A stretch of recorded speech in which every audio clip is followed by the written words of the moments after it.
with this wreath, Home Sweet Home. I cut the petals at 10 inches. 11 green, 11 yellow or gold, total of 22 for the petals. As you can see, you turn it, fold it with factory edges out,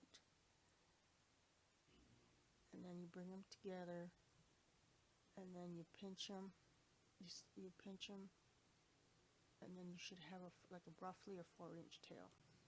Place a little elastic on it, and then go ahead and make your petals ahead of time, and then we'll start attaching.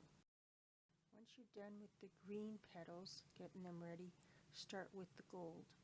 Same thing, fold it over with factory edges out, and then pinch it, put an elastic on it. You should have a 4-inch edge or tail.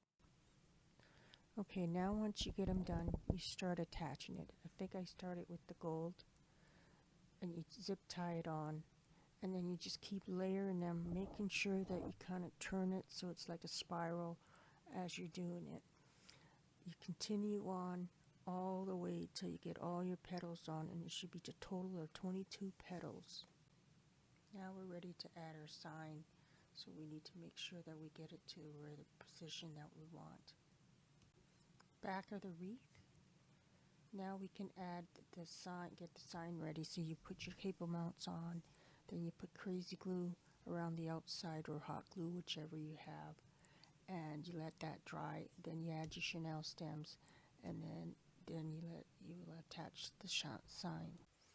As you tighten the sign onto the wreath, ensure that the chenille stems are either cut off or hidden in behind.